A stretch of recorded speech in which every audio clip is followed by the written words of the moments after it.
Hey there. So anyway, I just got this 1985 Gilson tractor from a neighbor, and it's really not looking in the best condition.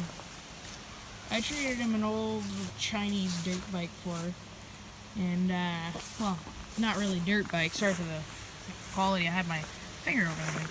Anyway, so what I done is I sanded her off all there because that was a really crappy fender, and I sanded all the paint off and got down and see those little rust spots there and there. Anyway, so what I'm gonna do is I just got the back wheels off. I'm gonna put either tubes or put new tires on them. I'm not sure.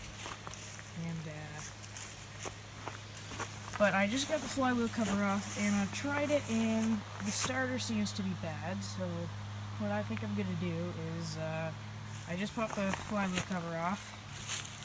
And I'm going to take the flywheel off, and I'll pull the starter, and I'm going to run over to my neighbor since he's a hoarder, and I'm going to see if he has a starter. So, anyway. Alright, so I got the flywheel off, and I just pulled the starter off. All it is just those two bolts right there, and on the starter, where is it? This wire right here. There is, oh sure, sorry, not that wire, this wire here. That wire right, no, right in there. There's a little 7/16 bolt that's on the end of it, right there. And you undo that, and your starter just pops right off. But what I had to do is I had to loosen those 4 bolts right around there because this thing was stopping. This little corner here, there's a little corner right, that little thing right there. Anyway, it was stopping it from popping up, so I had to loosen those 4 bolts. But anyway, so I walked over to my neighbor's and I grabbed another starter, that's this one here. And so I'm about to put it on.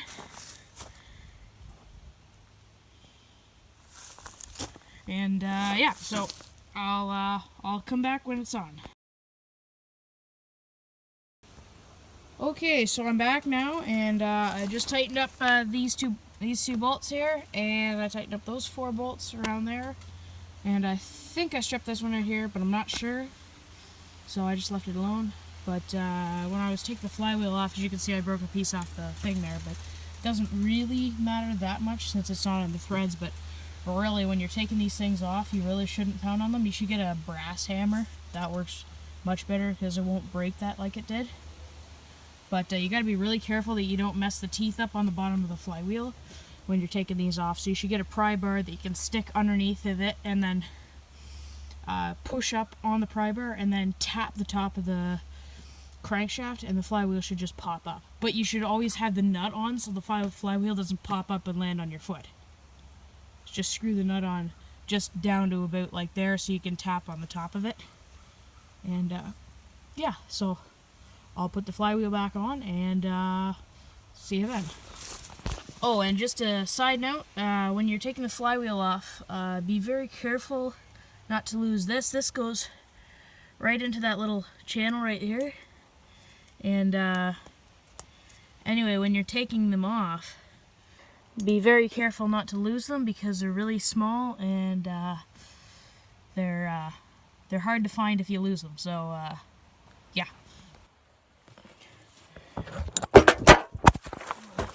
Oops. That didn't go as well as I thought it would. Alright, so we're back. And sorry there, I had a bit of some troubles with my phone. But anyway, it's all sorted out. So anyway, it's time to put this piece back on. I got the bolt and this cap back on, and the starter's all hooked up with this wire, and time to put it back on. Alright, let me find the screws here. Maybe around here somewhere. What do I do with them? Yes, they are. Here they are. One of them.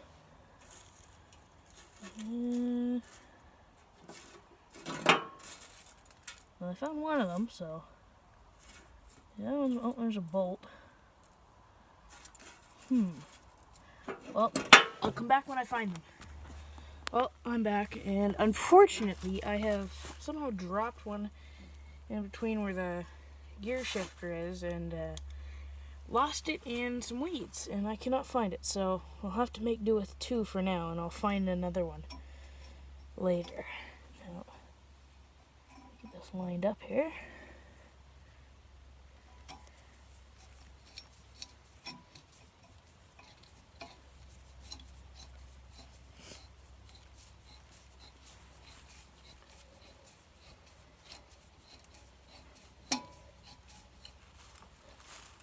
There we go.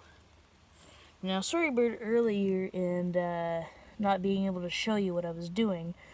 I lost my camera holder, so I just thought of something a few minutes ago, and which was making something out of duct tape. And oh, can't really see that too well. Sorry, let me move this up here so you can see that. So I made something out of electrical tape, and that should be good, I figured. So anyway,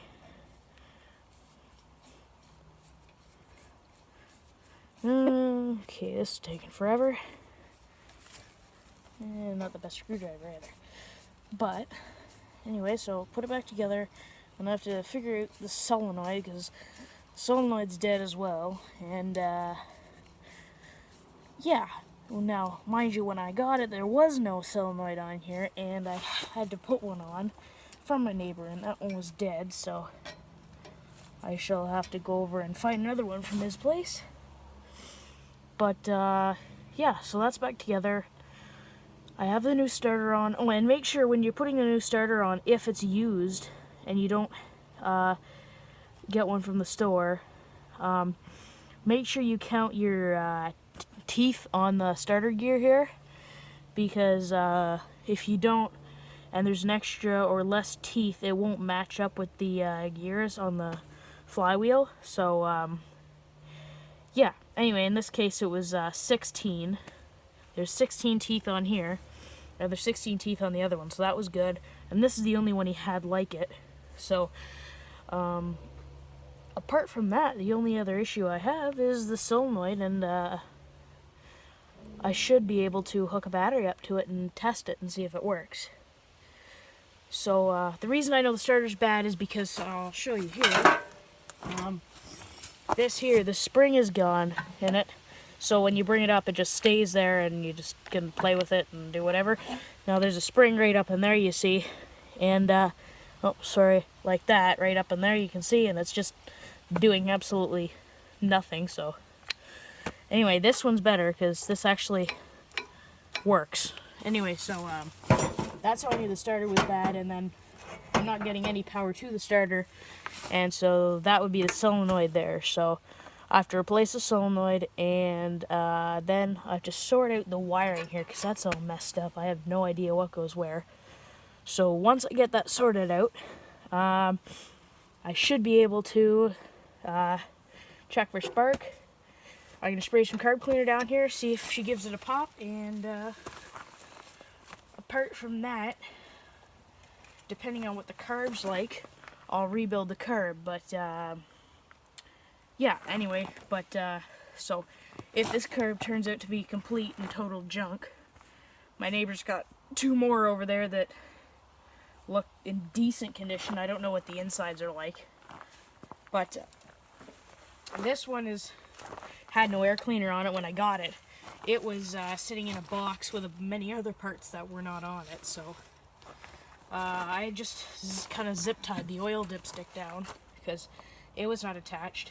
The hood wasn't even on it.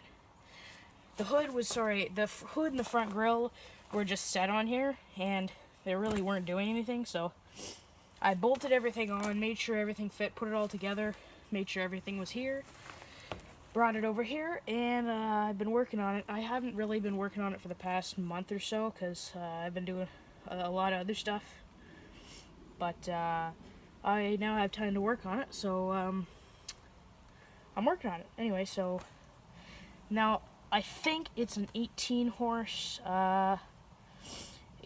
Briggs. I know it's a Briggs, but I think it's an 18 horse Pose twin cylinder. So I've heard they sound awesome without the mufflers.